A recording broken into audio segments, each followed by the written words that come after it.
La Coupe du monde de football, c'est dans quelques heures à Doha, au Qatar.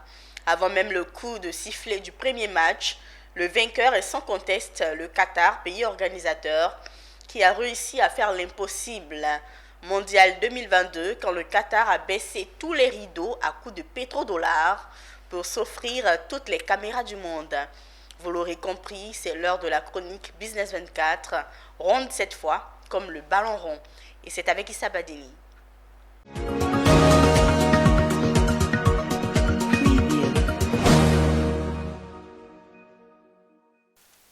Qu'il plaît ou qu'il neige, le ballon va rouler et mieux sur des stades climatisés. Ça y est, c'est parti pour un mois de fête du ballon rond mondial. Contre vents et marées, le Qatar tient sa Coupe du Monde. Et avec lui, tout le proche Moyen-Orient qui reçoit cette compétition pour la toute première fois. Contre vents et marées disent, car ce n'était pas gagné d'avance pour cette partie du monde et qui, à tort ou à raison, a une étiquette collée sur le dos. Une étiquette de région totalitaire et fondamentaliste où le respect des droits humains est la chose la moins partagée.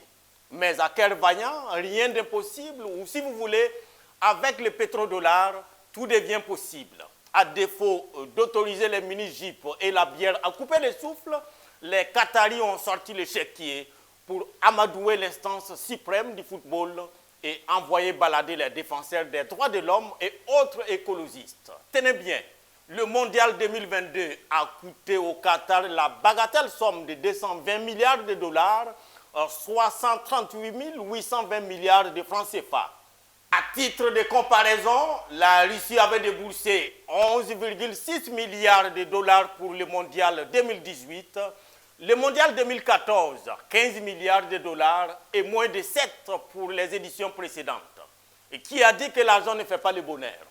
Oui, l'argent fait le bonheur et l'émir du Qatar s'en est donné à cœur joie pour s'offrir d'âme compétition sans même enlever son djellaba.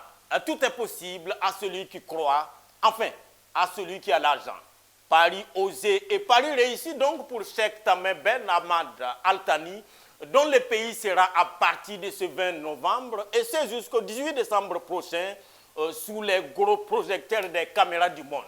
Reste à espérer que de ce rendez-vous, seule la loi du football prévaudra, avec des piscinettes, des volets et demi-volets, des retournées acrobatiques, des panenkas, des ciseaux et autres rabats-magières pour le bonheur des fous du foot.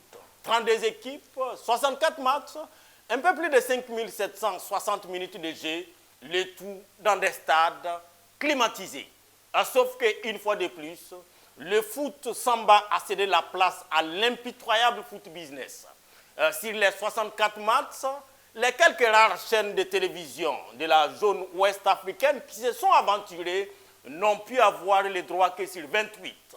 Seulement 28, là où le téléspectateur, dans son salon, au maquis ou au fan jaune, s'attendait de plein droit à ces 64 coups de sifflet. No pitié, in business, a dit le célèbre comédien ivoirien. Mais ça, ce sera un autre débat. Pour l'instant, que roule le ballon, bien que ce sera sans Sadio Mané, blessé, que tous les marabouts du Sénégal n'ont pu rétablir à temps.